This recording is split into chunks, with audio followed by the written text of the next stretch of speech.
Gerard, Here. Councilmember Husnick, Here. Councilmember Munson, Here. Councilmember Byström, Here. Mayor Bain.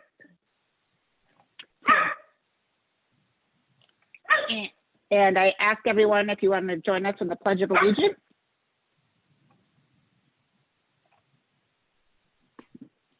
And I have a dog that is being a little naughty, so I will ask someone else to lead us, please.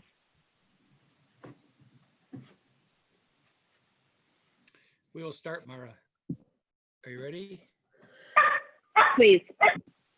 Pledge allegiance To the flag to the United States United States of America, and to the to the republic republic for which it stands, one nation, nation, under under God, God, indivisible, indivisible, with liberty. liberty and justice for all. for all.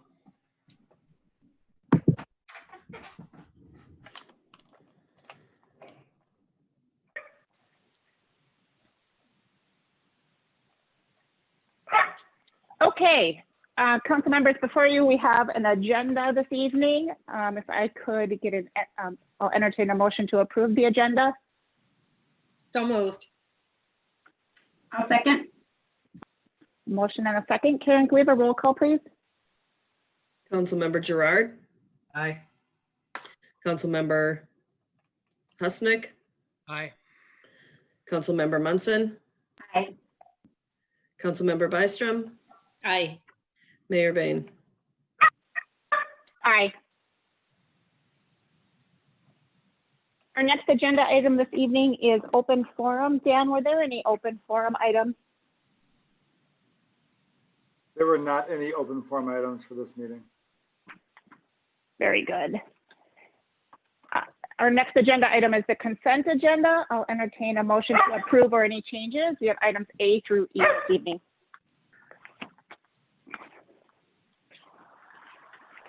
Madam Mayor, I'll make a motion to approve the consent agenda. I'll second. Motion and a second. Karen, could we have a roll call vote, please? Councilmember Gerard, Aye. Councilmember Husnick, Councilmember Husnick, Aye. Can you hear it or no? Councilmember Munson, Aye. Councilmember Byström, Aye. Mayor Bain. Aye. Consent agenda is approved. Our next item this evening is 7A, the Fenway Athletic Agreement.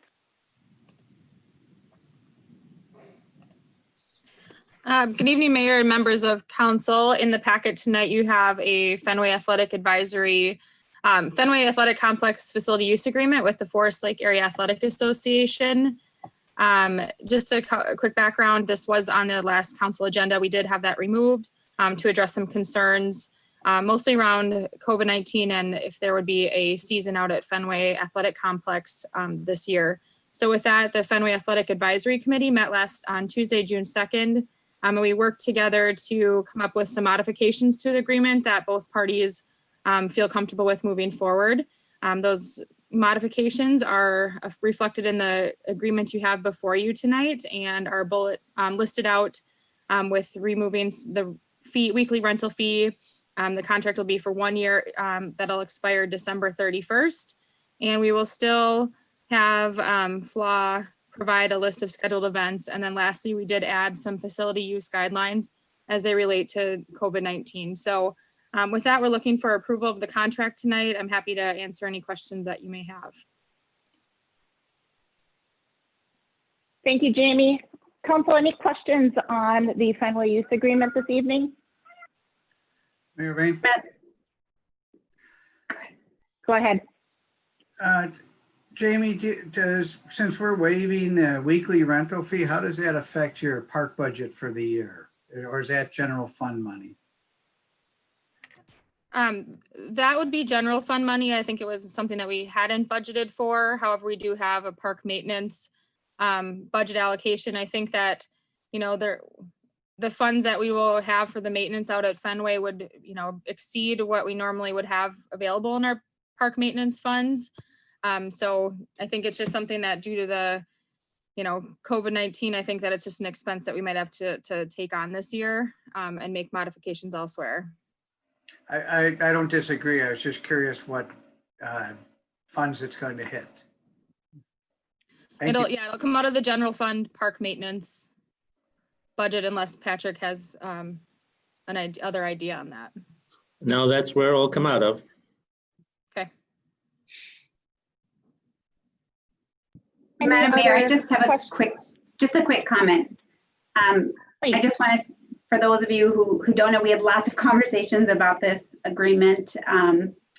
And I feel confident in it as the FLA liaison and member of Fenway Advisory. And I know Councilmember Bystrom feels the same, very fair. And I just want to thank Jamie for getting through this with all of the other COVID-19 stuff that you are balancing and handling and juggling through this time. So thank you. You're welcome. I'll echo those comments. I know there's been a lot of work that's gone into making the agreement, the right agreement, and then also to just reflect kind of all the impact on all of our organizations with COVID. So many thanks to FLA and the Fenway Advisory Board for getting us to this point. Any other questions on this item?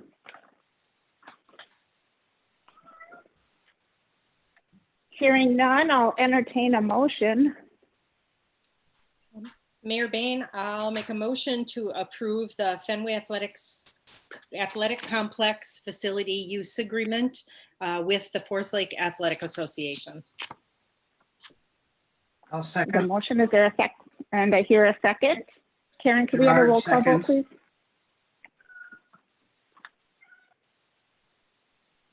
Karen, could we have a roll call vote, please? I was trying. Councilmember Gerard, Aye. Councilmember Husnick, Aye. Councilmember Munson, Aye. Councilmember Bystrom, Aye. Mayor Bain. Aye. Motion passes. Our next item on the regular agenda this evening is the Ace Hardware invoices. Is there a motion to approve? Madam Mayor, I'll make a motion to approve the Ace Hardware invoices. I'll second. Motion and a second. Karen, can we have another roll call vote, please? Councilmember Gerard, Aye. Councilmember Husnick, Jane? Councilmember Munson, Aye. Councilmember Bystrom, Aye. Mayor Bain. Aye. Motion approved. Motion approved. We'll move on to our discussion agenda. We have a couple of items for discussion this evening, both related to COVID. Karen, you want to start us on the restaurant response? Sure. Mayor Bain and council members, this information was presented in the EDA meeting earlier this evening. And basically it was just a summary of what the city has done up to this point in terms of assisting restaurant and bar owners to get outdoor service going. There was an order, the governor had lifted some of the restrictions to allow for outdoor seating for food and drink service. And so the city had created an application for those businesses that don't have outdoor seating or patio area and would need to extend any outdoor seating into, for example, the public right of way or areas or even expand the seating that they do have to a capacity of 50. And so an application was created. That's part of your packet. And there's also a list of businesses that have turned in applications to the city. So we have their information. It was brief information to just get their name, address, and then a description of their plan, what their plans were and what was going to be happening. The process is that they would submit the application to us. I review it for all the information and then forward that to the emergency management director, Captain Weiss, as well as Fire Chief Al Newman. They would review those applications for approval, make sure that safety is being taken into consideration, and that if somebody is moving into that public right of way or expanding their outdoor patio area, that safety is being considered. And so the approval process happens very rapidly. Get an application in, I get that to the emergency management director and deputy, and they approve it. And then I get back to that applicant within a day, usually is the turnaround. And so this has been positive. I think there was initially a couple knee-jerk reactions. It sounds like on why is the city, making us go through another step? And really the part of that step was to ensure safety for everybody. And my understanding now is that as of Wednesday, I think, Patrick, Wednesday, there will be some movement to indoor seating now, sounds like. So as this progresses, we just continue to evolve with it and figure out how can we help these businesses get business, get back to business and doing what they do. So questions, I'm happy to answer those. Yeah, just to clarify, yes, Wednesday, that's correct. The governor allows a 50% occupancy in indoor restaurants, seatings with some restrictions, spacing and masks and things like that. We will allow the outdoor seating to continue after that time period as long as possible to try to increase their seating capacity so they can regain some of their lost revenue. So we will be very forgiving on keeping this going for a while. Hopefully, maybe we talked about to the end of September in the EDA. I think that's a reasonable time to take a look at it and see what happens, depending on weather. We may allow it to go further, but we want to make sure we give the businesses every opportunity to recover here as much as possible.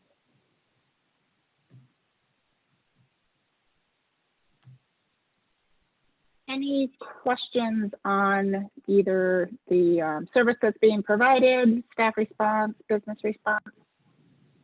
Again, the feedback we got from the EDA is I think now that there's an understanding of what our intent was. And so thanks to staff for getting this in place quickly and doing all that we can to help out at a tough time. Okay, our next item this evening is to talk about the council chamber audio upgrades. This kind of came out of our last discussion around in-person meetings and resuming and what that might look like, and having the technology in place to maybe be able to support a hybrid model where we can have some folks in chambers and some folks participating remotely. Dan, I think you've done some homework for us on this topic, and do you want to talk about what you found? I have, Mayor, members of the council. So during the last city council meeting, we kind of talked about what is, meetings look like kind of long-term. Right now, with everybody meeting via Zoom, the system works because we're not utilizing council chambers. When I went in there to kind of look at what a hybrid model would look like, and if you recall, the hybrid model is having some participations in the chambers and then some participating via Zoom or via remote attendance. The current system is not set up for that. When I plug computers in and make the mics go live, what ends up happening is I get audio feedback loops. I can't project the video easily onto all the screens. So I reached out to Tyranny. Tyranny is the company that designed the audio and video system when we built the city council chamber. So they have all of the schematics. And I reached out to them and expressed the fact that I need to try to develop a hybrid model between where I could have some participation in-house and some participating remotely, and asked them to give me a bid to that effect. So what you see enclosed here is that bid. This is based on our current council schematics. So what this envisions is that we would be able to plug a computer into one of the inputs I believe at this point it's the clerk's input that we plug a computer into. And then we would then project that input to all of the video projectors in council chambers. So the council monitors you see at the dais would then project, you'd see the Zoom meeting. So anybody participating remotely, you'd be able to see on screen. And then conversely, those who are participating remotely would then see the live feed from council chambers broadcast out through. So they would just see a one participant screen with all of the council at one point. The audio would also work individually. So anytime a council member speaks, those participating remotely could hear it. And then conversely, if you're participating remotely, when that participant speaks, they'd be heard in council chambers. they do need to make some pretty significant changes to our council chamber. So the bid estimate came in at approximately $8,000 just for the investment that we would need to make to the system itself. This does not include a dedicated computer that would be needed to run the Zoom functionality. I did speak with their technician at length about what program we're currently using for remote meetings. I told him we're using the Zoom platform. He said it would integrate no problem into this design, got confirmation that would work. A couple of other things that allowing or upgrading our AV capabilities in chambers that we would be able to do moving forward is right now public hearings, we've been able to do those remotely as well. So members of the public who don't want to come in the chambers due to the fact that they may not feel safe coming into a public setting due to COVID-19, have been able to participate remotely using our Zoom platform. If you, the Planning Commission has actually hosted, I want to say somewhere in the ballpark of 5 to 7 public hearings remotely as a part of their last 2 meetings. That process works pretty smoothly. It's pretty seamless. Attendees come into a webinar, we move them in, they're able to participate in the meeting as an attendee or as a panelist, and move them back over as an attendee. So they are able to give comments on projects that they would have to normally come into council chambers to do, able to do that remotely. This hybrid system would allow that to continue. So a member of the public could still come into council chambers to give the public hearing, or if they did not feel safe due to COVID-19 or they want to do that, participate remotely, we'd be able to keep that up and running while having members of either whatever board is hearing their public hearing present in council chambers. Additionally, I thought of this over the weekend. This would also allow us to resume our normal streaming practices. Right now we are streaming live via YouTube. What has happened is that certain members of the public are used to finding our live streams going in through our Minute Track software. We're no longer utilizing that because I can't integrate Zoom feeds into our live stream, but allowing the audio upgrade, I would be able to resume using our traditional streaming service, which may not sound like a big deal, but from my end, it's a huge lift off my mind knowing that our existing streaming services would work.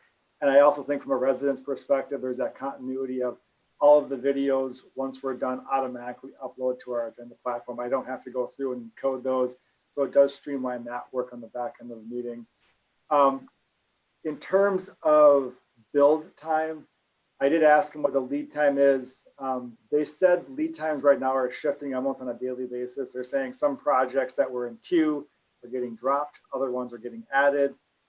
So they gave me sort of the 6 to 8 week estimate. So bear in mind that if we try to adapt a hybrid model in the next 6 to 8 weeks, we have to potentially come up with sort of a standalone or like a kind of a bridge solution until this is actually up and running in council chambers. One thing I did look at is this potentially is also reimbursable through the CARES Act. Waiting to kind of see if what that package of CARES Act funding looks like. One item for CARES Act reimbursement are purchases needed to maintain functions of government. This potentially would allow us to do that remote attendance and in-person attendance to maintain social distancing, to allow residents to participate if they don't feel comfortable coming into the public setting. So this does have that potential to be CARES Act eligible. That being said, we don't know what the allocations are at this point. That's still up in the air, but this potentially, if authorized to move forward, would potentially be eligible as a CARES Act expense.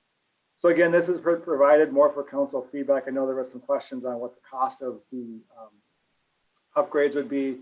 This is a good proposal as of right now. And again, 6 to 8 week build time, although that could shift. And the recommendation I got from Tierney, what you get from every good salesman, is get the signed proposal in as quickly as possible and we'll give you the actual lead time. So 6 to 8 weeks though from now until build it. So happy to answer any questions on what this model looks like or what additional capabilities we would get as a result of this upgrade. Thank you, Dan. Feedback from council? Questions? Can it mute a barking dog? I believe it probably it could. And just to that effect too, I also inquired about adding additional mute options. to our existing system as a separate bid item, because I know that has been a concern in the past. And the technician had said that you typically, if you do an individual mute at the dais, you typically have the same problem that's on Zoom where people forget that they're muted when they start speaking. So their recommendation was to keep the system as is, but down the road, if we ever do want to entertain individual mute options, that is a possibility. But they recommended all or nothing, because then you would have the mute options that we're seeing right now in Zoom meetings transfer to in-person meetings, and they said that could be actually more problematic.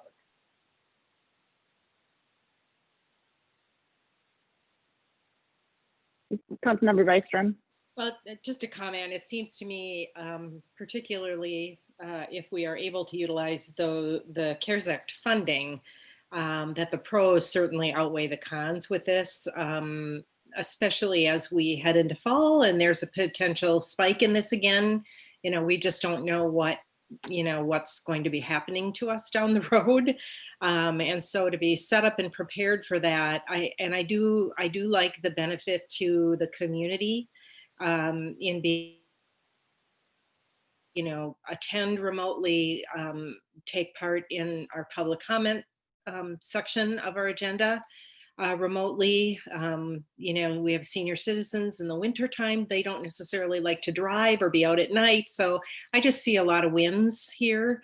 And thank you, Dan, for, doing all the homework you're doing here. It's pretty clear, and I think it's would be a pretty positive add-on. The money, worries me a little bit under some of the circumstances we're experiencing, but it sounds like we may have a solution there as well, hopefully. Jan, what do you think the timeline is on finding out if we've got CARES Act funding? I'm a little concerned that might push out a decision period further than what we might want to do. Do you have an idea what that looks like?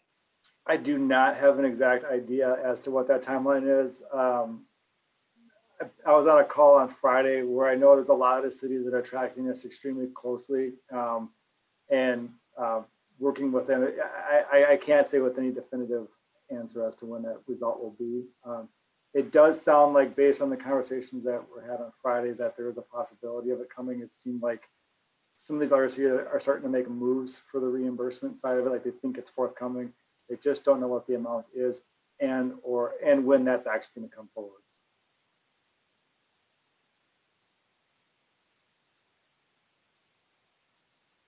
Madam Mayor? You might be in a, Councilmember Gerard.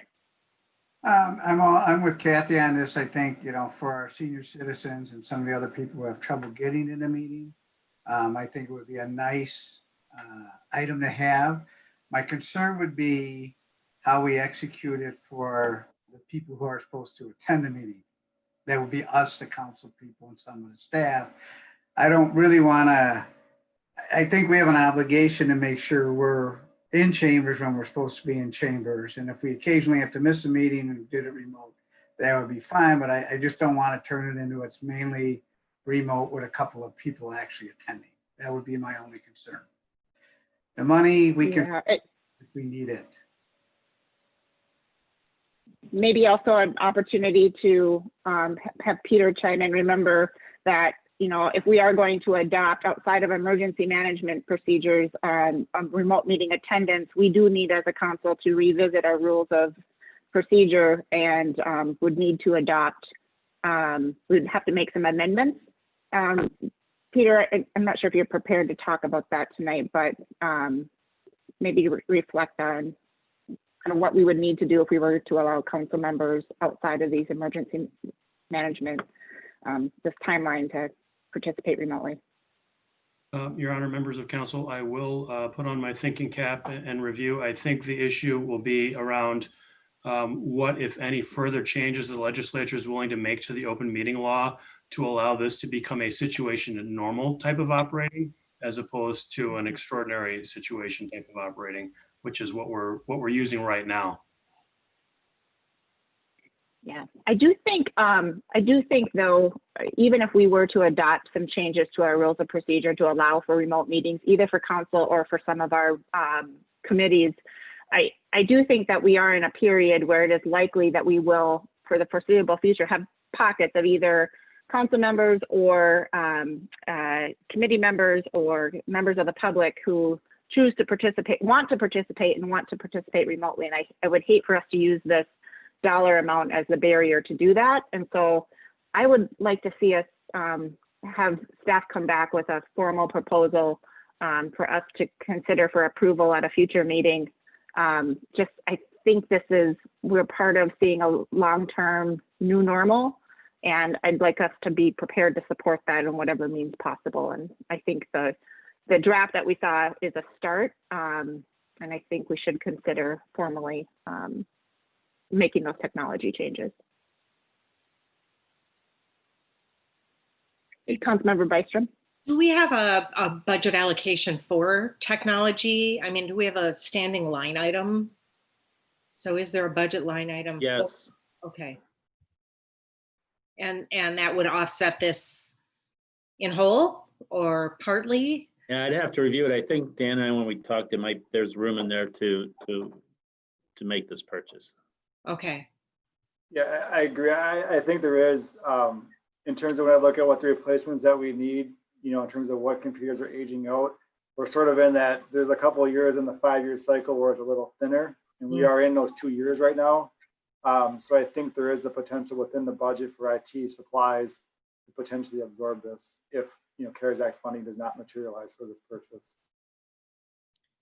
Well, if that's the case, from my perspective, I would like to see us move. You know, if we have it in the budget, it's there and available. And if we receive the CARES Act funding, that will be a nice bonus for us to really offset these expenses and leave those dollars there. But you know, if the money is there, if the money's budgeted, I would suggest we move forward.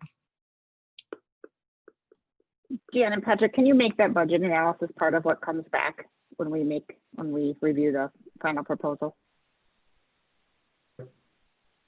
And then also, I just know from history that technology and council chambers have not been two topics that have worked well together in the past, and sometimes we've had some challenges. And so let's make sure we've got a pretty tight like quality agreement or something in that service proposal of just making sure that what we purchase is fully executed and works, because I know that's been a challenge in the past. And I think to that point, a lot of those challenges have been more with our streaming service, which is a standard that we actually tacked that in. I actually will say the bulk of that system that Tyranny provided initially has worked pretty well. There's been a couple of small components in there, but they have stood behind their product and actually did a couple of replacements of larger items. But yeah, you're right. I will make sure that this does exactly what we want it to do, and I will circle back with their technician just to make sure I have a couple of follow-up questions. Just want to make confirmation of that this actually will do everything I need to do before we authorize it. Okay. Council members, anything else on this topic before we move on to staff updates? All right, let's move on to staff updates. Let's start with Chief Peterson, and then we'll go with Captain Weiss and Chief Newman, who I believe are together. Chief Peterson, all right, kick us off. Mayor and City Council members, good evening.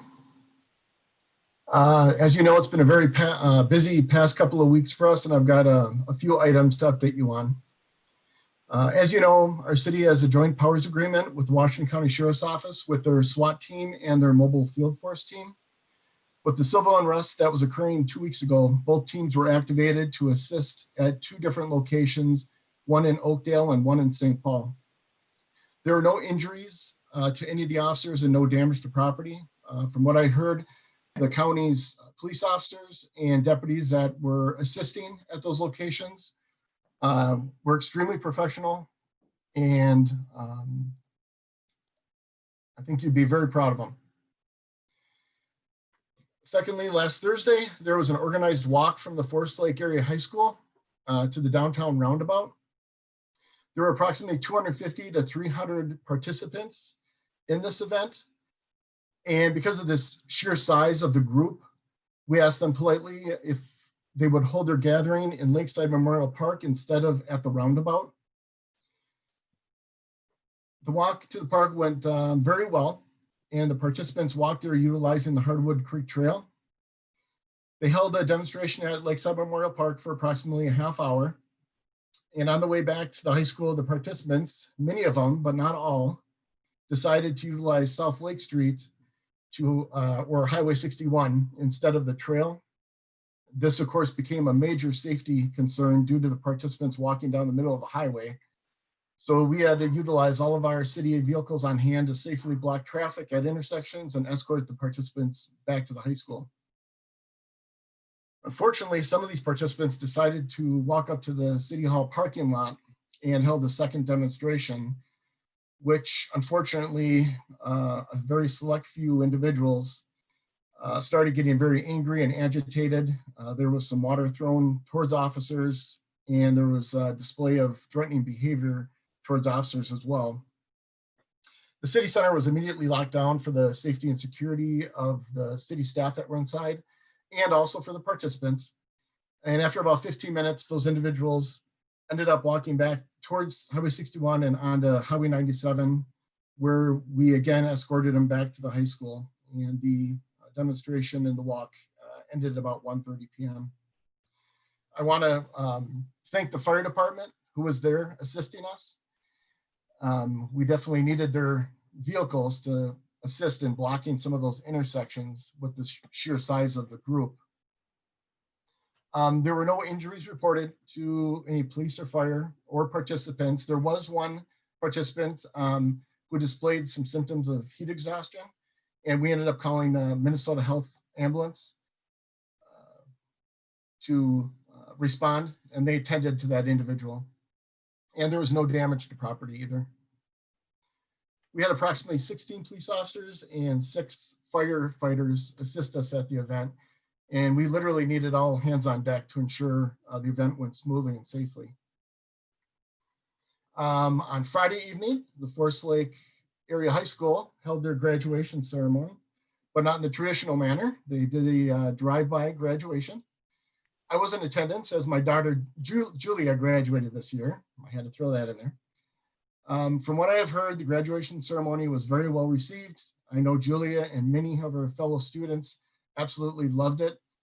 The graduates enjoyed the ceremony, and so did the parents and many teachers that were there. The weather was fantastic, so that was definitely a help. I want to thank all of the law enforcement agencies and fire departments who attended the event. They were there to represent all of the jurisdictions that the graduating students resided in. So that was very exciting and worked out well. I also want to thank Captain Weiss and Fire Chief Al Newman for all of their assistance with the past 2 weeks events. They were really instrumental in ensuring all of these events went smoothly, safely, and were very well organized. And the last item I have for you, there was a tragic incident that occurred on Forest Lake last evening that I'm sure you all know of. The Washington County Communications Center received a call for a water emergency on Forest Lake for an adult male in the water. The Forest Lake Fire Department, Police Department, and the Washington County Sheriff's Office all responded and searched the water for the male. Unfortunately, the situation turned from a water rescue to a water recovery operation. Search operations lasted until midnight last evening. They resumed this morning, and I believe they will probably end soon with it getting dark. There's not going to be any further information, detailed information on this in respect for the family. They have not released the name of the victim, I don't believe, at this point either. That's all I have for you. If you have questions for me or Captain Weiss. Thank you, Chief. Council, before we hand it over to Captain Weiss and Chief Newman, any questions for Chief Peterson? Chief, I know it's been a very busy 2 weeks for your department, so thank you for all of the hard work and professionalism, and much appreciated by your community. Yep, thank you. All Mayor right. Bain, can I just make a please. quick comment? Absolutely. Thank you. I attended that march on Thursday, and I just wanted to say thank you to Chief Peterson and Captain Weiss and the rest of the crew that was out there.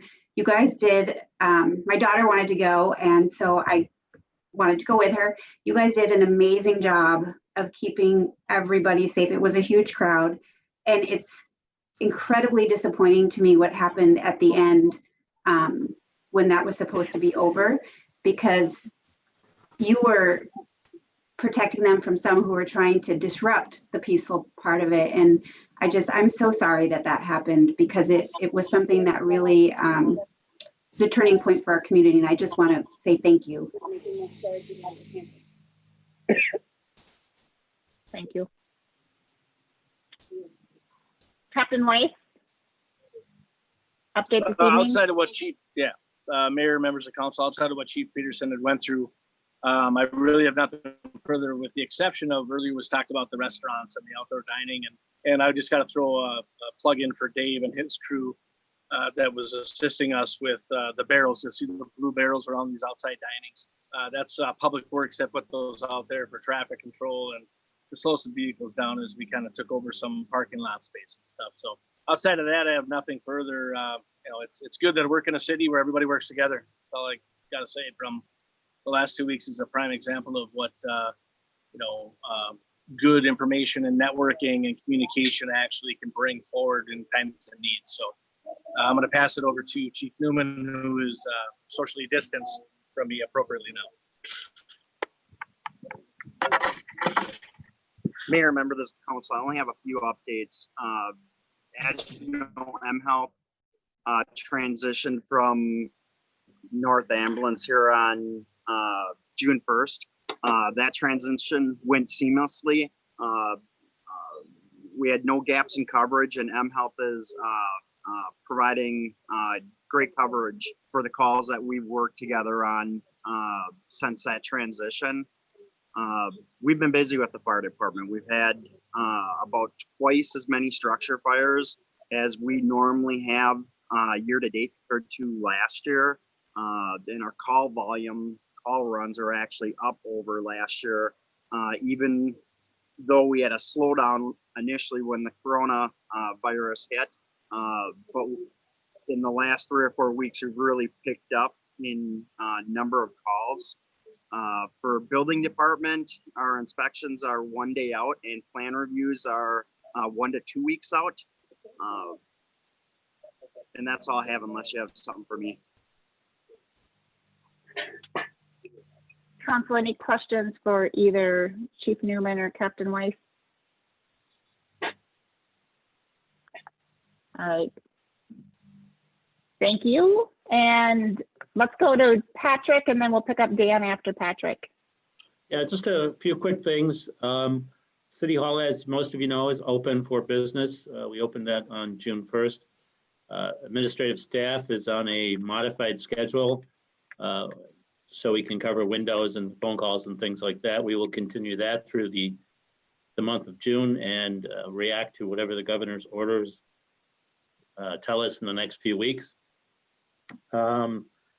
We'll be meeting for the first time with Ellers to go over the first draft of our 10-year plan. That's going to be the first of many meetings to try to make that plan work out for the best way we can, and we'll bring in other staff members to review it, but we're going to have a first glance at that on Wednesday. And finally, it's already been said, but I would also like to thank Captain Weiss and Chief Newman and Karen and Dave Adams for coordinating the restaurant outdoor dining. They did a great job. I thought the Blue Barrels were a great idea.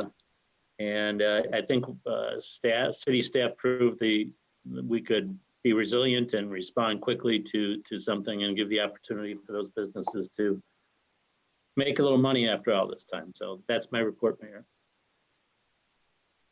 Very good. Thank you. Any questions for Patrick this evening? Dan, and after Dan, we'll pick up Jamie. Just one quick update tonight. The airport seal coat and crack fill project started this morning. They are looking at having to hold off on really diving into that project though until I believe it was Thursday, because there's rain forecast tomorrow and Wednesday. So it's a pretty fluid situation at this point. But they were able to get started on that on kind of a modified schedule this morning. So they're thinking, I believe, if they can get really working on it later this week, they should wrap up sometime next week. But I want to thank Bolton and Mink staff who were out there all day with the crew, making sure that all went along seamlessly. So that project is underway at this point. And if anybody has any questions for me, I'd be happy to answer them at this time. Madam Mayor? Any questions for Dan? Paul, go ahead. Dan, I'm just curious, how do people know in this fluid situation whether the runway is open or not to land? That is a good question. I emailed out to all the hangar owners this morning the current status of the plan.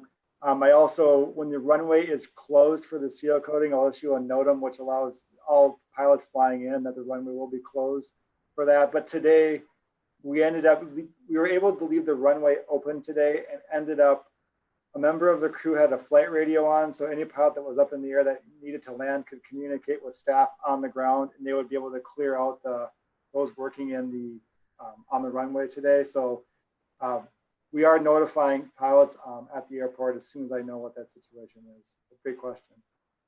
Thank you. Any other questions for Dan?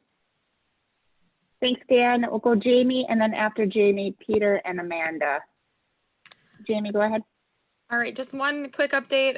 The Parks, Trails and Lakes Commission will meet again next Tuesday, the 16th at 5:00 p.m.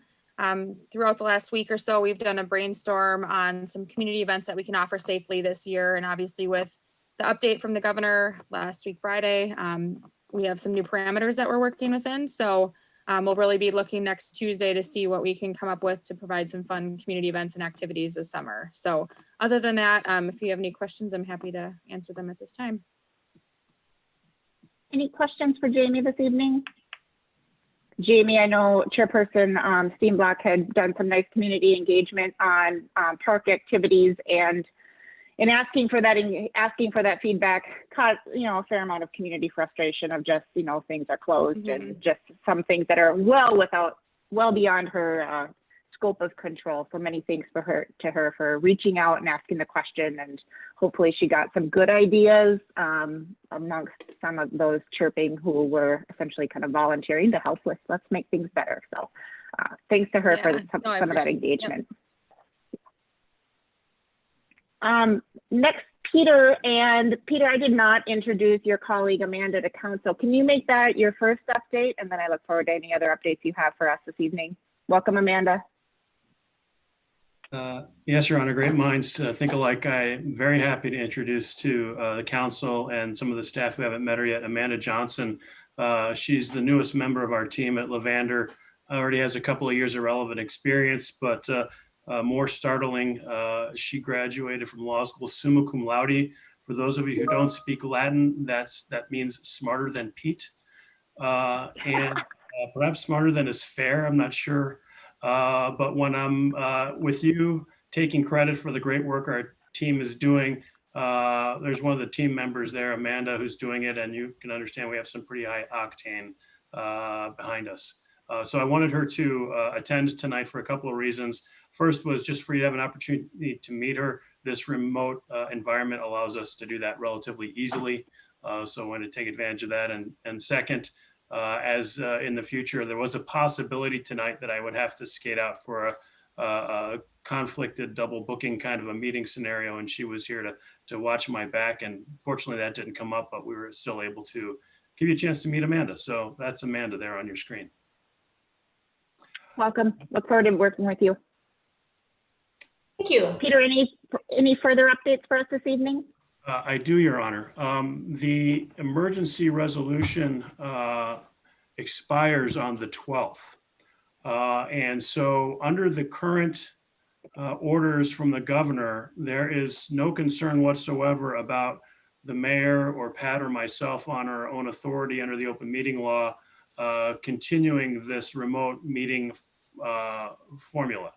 The question for council to consider is whether or not we wish to continue the local emergency. And we're starting to get to that point where I suspect the answer is yes, but as things are opening, et cetera. I wonder if it might be something to put on the next workshop. So that's in the queue. I know that everyone is watching the governor's orders as well as the lawyers are at this point, but the governor still in his latest order for phase 3 strongly encourages city councils to hold its meetings remotely. Still orders everybody who can work remotely to work remotely.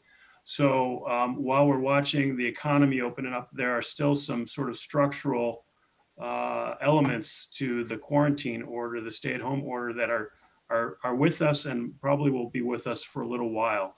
And so I don't believe we need further council action at this point on whether or not to continue remote meetings, but we will need council action at the next opportunity to continue the local emergency if that's something council would like to do. I would remind you that the emergency declared was for COVID-19. It was not for the more recent unrest.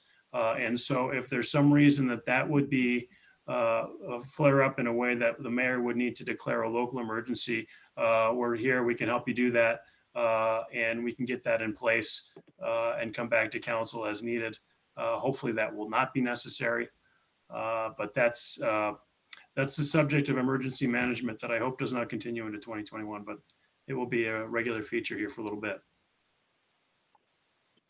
Peter, a couple of follow-up steps. So since that local emergency expires here at the end of the week, do we need to notice a special meeting for Monday to be part of Monday's, like either before or after tomorrow's workshop for council to officially adopt an extension? Is that what we think we need to do? If the council wishes to continue the emergency, yes, I think that's what we should do. So I guess I would appreciate the opportunity to hear council's thoughts on that extension. We did not have it on the agenda this evening, and I think it's broader. It's a big enough topic that it deserves its own agenda time. So I don't really want to cover it here in just kind of routine staff updates. Maybe to sequence, we should notice a meeting for Monday so that we have the ability to hold a special meeting should we decide one's necessary, and then sequence so that we workshop Monday and then have our special meeting afterwards that we could vote on it if that's what council chose the direction they wanted to take. Does that make sense? Your Honor, if the question was to me instead of your colleagues, I'd say, yes, that makes sense, but I understood that was to fellow council members. I guess it's both. I guess I want to make sure I've got my ducks in a row from a process standpoint with you. And I guess the question is the council agreement on that as next steps. Does that make, I guess so, open question to all. And the mayor, I'm good with that. Covering it all next Monday. Okay.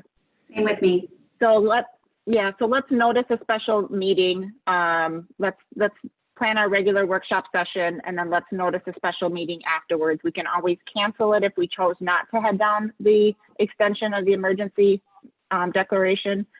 I do have when does the governor's current declaration expire? Does somebody have that? I thought that was the 18th. Does because our declaration references the governor's declaration, not having a crystal ball on what the governor is going to do, how do we handle that component, Pete? Your Honor, I don't believe the governor's emergency declaration expires before Monday. And I'm also confident that the governor will issue another 30-day renewal and then another 30-day renewal and another 30-day renewal, unless he decides to abandon all of the programs he's laid out for a phased reopening. He has to have the emergency powers. Okay. So then it really is a local decision on whether we wanted to extend. So let's tee all of that up then for Monday. We'll have that as a workshop session, and then we'll have a special meeting teed up afterwards that we could vote on it if we chose that's the direction we wanted to go. Karen, any logistics questions around that? I think you're on mute. I'm trying to read your lips. I'm not quite that skilled. Well, I just keep forgetting to take myself off of mute. I was just sending you an email to have you send me a request to call a special meeting so that I have that for record. I can do that.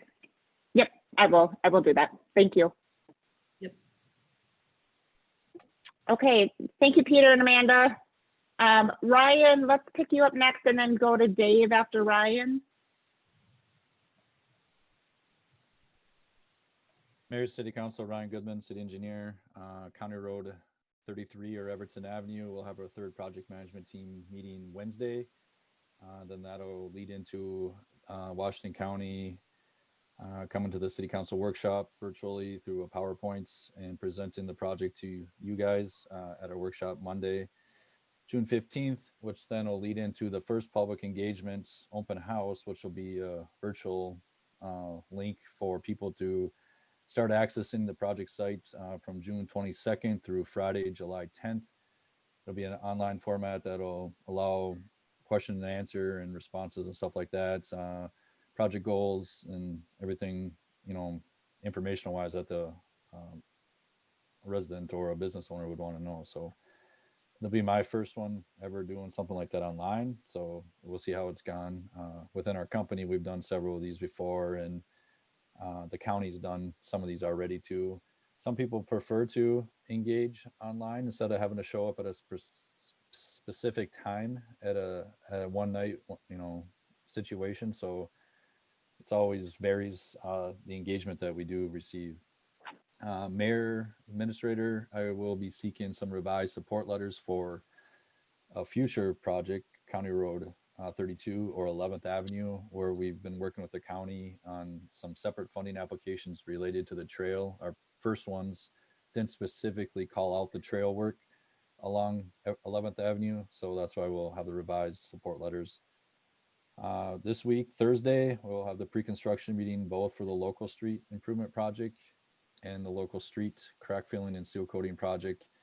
As Dan previously talked about seal coating and the temperatures that you saw today and the moisture obviously in the horizon the next day, that type of work is very dependent on humidity plus moisture. So, if you have all those in the wrong thresholds, those projects get shut down and have to go the next day.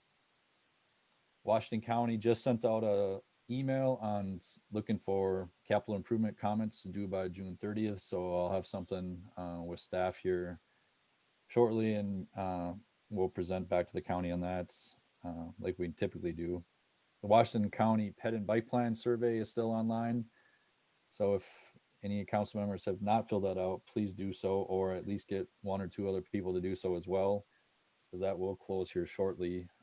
But just a lot of things going on. Obviously, MnDOT's got work going on 97 North Shore Trail. The Goodview 97 project is going well. Traffic shifted to the north, working majority on the south side, and probably a month and a half, we'll have another shift back to the north to work, then to the south, then be able to work in the north. So things going well there. The contractor is really good at coordinating the work and planning and being ready for all situations. So I think I kind of covered everything. Definitely open up for any specific project or questions you guys might have. Any questions for Ryan? Ryan, thanks for the thorough update. Much appreciated.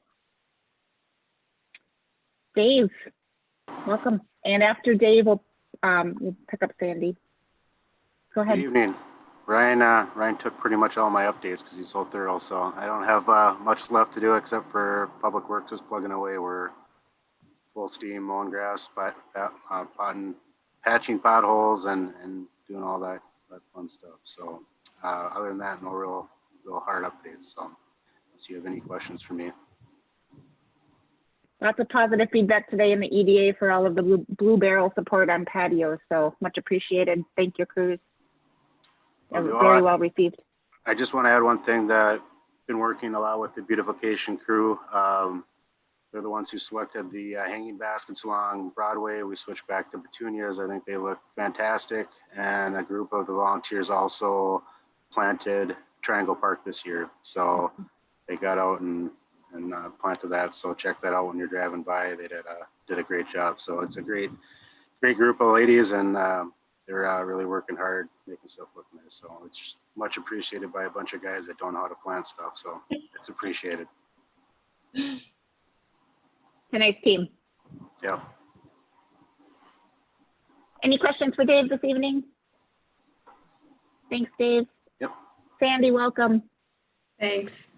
And there's really not much other than our audit is finally finalized as of Thursday, so you will receive that report in a couple weeks. Other than that, unless there's any questions for me, I have nothing more to add. Any questions for Sandy? I'd like to, so now that we're transitioning out of audit season, we should be thinking about future workshop conversation on this outline of what budget season looks like. I know you guys have been thinking internally. We should probably get a little calendar out of kind of significant activities. I know we're just in an unusual meeting cycle. It's going to be an unusual budget cycle. It's just the natural, what happens from the reporting cycle, right? You take take the hat off from one year's audit and you put the budget hat on for the next year. So looking forward to seeing what that calendar looks like and how council can support that. Sure. Okay, Karen, any updates for council this evening? I had muted myself this time. I do not have any updates. If any questions for me though, I'll be happy to answer them. Any questions for Karen this evening? Not seeing any. I think we've got through all staff, unless I'm missing anybody here. I think we've covered everybody. Let's move on to council updates, and we'll start with Councilmember Gerard tonight, and then Councilmember Munson. Good evening. I attended the Planning Commission meeting at the end of May. A lot of with the Common Bound building, that's the one apartment building being built over by the Transit Center Library area. That's moving along well. And then there's a lot of discussion on a mini storage that's going to be kind of over by the auto dealers and whatnot. They tabled that. There's a lot of discussion of how much area should be covered, the wetlands, all of that stuff. So it will be coming back soon. So we'll look forward to that further conversation. Cable Commission met. It's the first time we've met in months. There hasn't really been much action. A lot of what they do is with the students. They broadcast a lot of the sports. Excuse me. And obviously that's all been canceled this year. But they're on budget, so life's looking pretty good. And Dan keeps us on the straight and narrow, so we're in good shape there. And lastly, the Washington Comfort Lake Watershed District met. Just that there's a lot of curly leaf out there on the lake this year, and that the harvester is up and running as of, I believe, today formally. And that's about all I have. Any questions for Councilmember Gerard? Just a couple of minor items, or a couple maybe clarifications. The items that the Planning Commission tabled related to the storage units, is that on top of the grading plan that they had tabled the previous meeting as well? So now we've got, or did they revisit that? No, that was not revisited because of the way the process works, that they did not have a date. So I believe their final deal at the Planning Commission that they were going to revisit it all at once. Correct. And so it is all tabled. There isn't and there's not a component of that project that has passed, right? Is that correct? That's correct. Yeah. Okay. And then Cable Commission, so kudos to Paul, who did such a fabulous job on that marketing video, the COVID story video with the chamber. So kudos to Paul Peterson at LATV for doing that. And then question on, there was conversation about potentially Scandia coming back or having some interest in rejoining the Cable Commission through that joint powers agreement. Has there been any further conversation on that? It was briefly discussed. I believe we left it. Let's see if I got my notes here. That You were going to have a conversation with the mayor of Scandia? I was, yeah, and I haven't reached out yet, so just wanted to make sure that there was still interest, and I certainly can reach out to her. It sounds like there is interest. Okay. It turns out, I think that's close to a financial decision, what they're spending with the cable commission or with the LATV just to get their services. And if they were to join, it would be a little bit better deal. And yes, they did a great job on the commercials, and I shouldn't call them commercials. There was a little discussion that maybe we didn't do enough for Columbus, but we thought that there would be more commercials coming that have been reached out to the Chamber of Commerce. And I thought that the council would help them along if they needed some assistance to get that moving. Anything we can do during these times to get the businesses with people in it would be great. That's fair feedback. And the video that was done was just a pilot, but good feedback as they're thinking about moving forward. That's great. Any questions for Councilmember Gerard? Not seeing any. Thank you, Councilmember Munson, and then we'll do Councilmember Bystrom afterwards. Councilmember Munson. Yeah, thank you. Just a super brief update. Attended the Rush Line Task Force meeting that also hadn't met since January. And actually the meeting was about, I think it was less than a half an hour. They did went through a presentation on they're still in their environmental analysis phase and public engagement. And obviously public engagement has been quite a challenge with COVID, and even a challenge with folks joining via online. So that's kind of where that's at. That's it. Thank you. Any questions for Councilmember Munson? All right. Councilmember Bystrom, and we'll do Councilmember Husnick after. No major report for me. Mayor Bain, just wanted to echo the thanks to Chief Peterson and his team, Chief Newman and his team, Karen and the emergency management team for being so nimble and responsive to our local business community. I know it's meant a lot to them, even though it's, they've a ways to go. They do appreciate that, the recognition is there on the part of the city that this has been a really challenging time for them. And then especially to Jamie, being a member of the Parks, Trails and Lakes Commission and part of the FLA Advisory Board, just her skill in just kind of navigating the challenges that have come along with COVID, and sometimes the emotion that enters into, negotiating a contract where kids are concerned, and passion and sports and all of those sorts of things. And she just really navigated all of that beautifully. And so I just wanted to give her a shout out tonight too. So. I echo those comments. Well stated. Any questions for Councilmember Bystrom this evening? Councilmember Husnick. Thank you, Mayor Bain. I just wanted to say thanks to the staff too. I mentioned at the EDA meeting about moving forward quickly with these outdoor permits so businesses can get back to business. And they really made the path pretty easy. And so kudos to those folks. And I know it was a lot of work for them, but maybe we can get these folks back in business. Also, we had an airport commission meeting last Wednesday, and that was the first one we had since the 6th of March, I think it was. And we're working on is a new ALP, airport layout plan, in order for us to design an area where we could possibly build a few more hangars. There's a huge demand for hangar spaces out there right now. And I think Dan can correct me, but it's probably in the teens, 17 or 18 people on a list right now. And we just got to go through that process with the state of Minnesota, and one step at a time, and pursue funding and all that. So that's what the meeting was all about. And that took place last Wednesday. So, and I did I did attend the EDA meeting tonight. I'm sure Mara will have some comments about that. So that's all I have for you tonight. Thank you, Councilmember Husnick. Just real quick updates from me this evening. Like to echo Councilmember Bystrom's comments and appreciation for Jamie on getting the kind of the completion of the Fenway use agreement and continuing to partner with FLA and bringing that to a successful conclusion. I think it's one of the services that we provide in the city that touches the most, one of the greatest number of residents, certainly from a park and rec perspective. And so it's very impactful.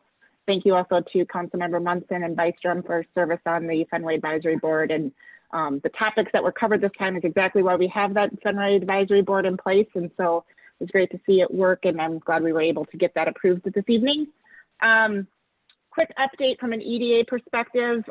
We talked about, the feedback on the permitting and the usage for outdoor service. So no need to rehash that. We just gave the EDA meeting today, the recap that we got.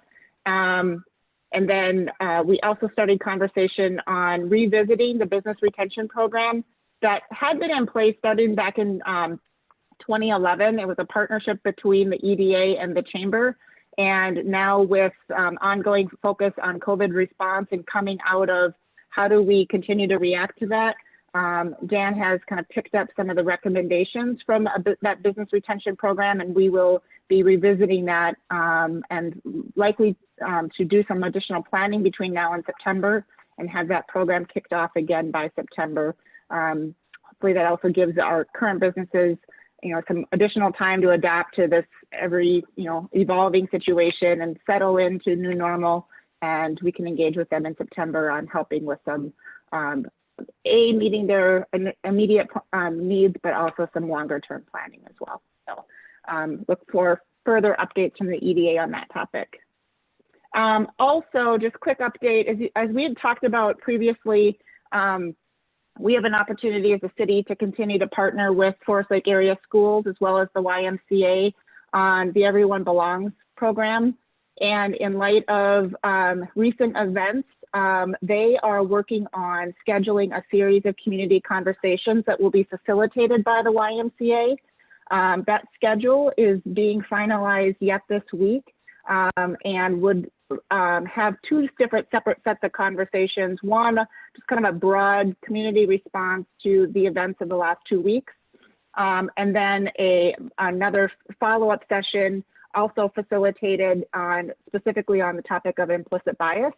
Some more information will be coming out in the next couple of, I would hope by the end of this week, and those sessions will be scheduled here yet in June. And a good opportunity for the community to kind of continue the conversation that many started offline in a number of different avenues. We saw a lot of those concerns expressed in the rally on Thursday, and kind of an opportunity to kind of continue next steps. And for us as a city, an opportunity for us to continue that partnership with the school district and also the YMCA. So look for more information as those dates get settled in. They're just lining up speakers and facilitators. Those will all be online Zoom meetings, and again, in a facilitated session. So I'll pass that information on as soon as I have it. That's all that I have from an update. Is there anything further this evening? Not seeing anything come forward. I will entertain a motion to adjourn. So moved. A second. There's a motion from Councilmember Husnick with a second from Councilmember Bystrom. And Karen, could we have a roll call vote, please? Councilmember Gerard. Aye. Councilmember Husnick. Aye.